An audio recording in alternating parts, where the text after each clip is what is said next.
the Labor Day event. Visit any one of our 8 convenient locations. Well, it's Saturday morning, so you know what that means. It's time to get in shape. Leanne Ellington is back, and you're going to show us what? Some nice sneaks, by the way. Why, thank you very much. Yeah, I was going to show you guys how to do different types of squats, and I think squats are one of the most underestimated exercise. Hamstrings, glutes, quads, and core, big time. They work so many muscles, that's why we hate doing them. We hate to love them, love to hate them. Right. But I'm going to show you how you don't need any weight. You know, anytime you're using a lot of weight on a squat, it's a lot of pressure on your spine, loads the spine, especially if you have any orthopedic issues. It can be dangerous. So I'm going to show you how you can get a lot of benefits out of doing different versions of body weight squats. Okay. So, okay, let's go. Well, the first one is just a typical body weight squat, which we've seen before. Toes are facing forward, feet are shoulder width apart, keeping your core really stable. You know, shoulders back, squeezing your shoulder blades so that your back doesn't round.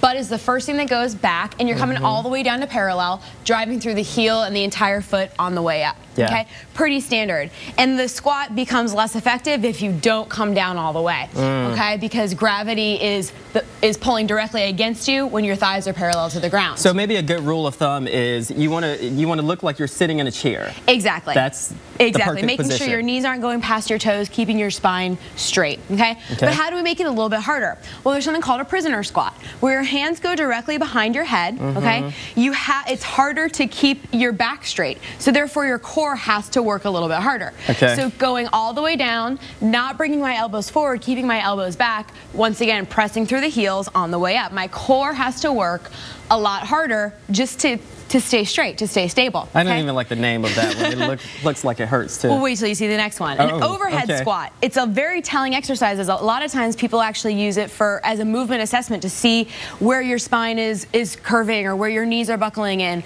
because it is a challenging exercise. This one also is a great stretch for your chest, because as you go down, you're tempted to bring your arms forward. So arms are straight overhead. They're staying overhead the entire time, coming all the way up, versus coming down like this, isn't as effective, okay? So all the way down, arms straight overhead, and all the way up, okay?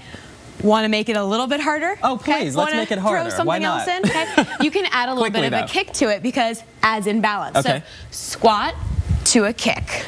Okay. Squat to a kick. You can do a prisoner squat to a kick. You can do an overhead squat to a kick. Wow. Adds that balance component, staying on one leg. Leanne Ellington, always good advice. And we're going to squat and kick it on over to Julie Broughton in the Weather Center. Hey, Julie. Hey, Lewis. I was over here practicing. You just until tomorrow.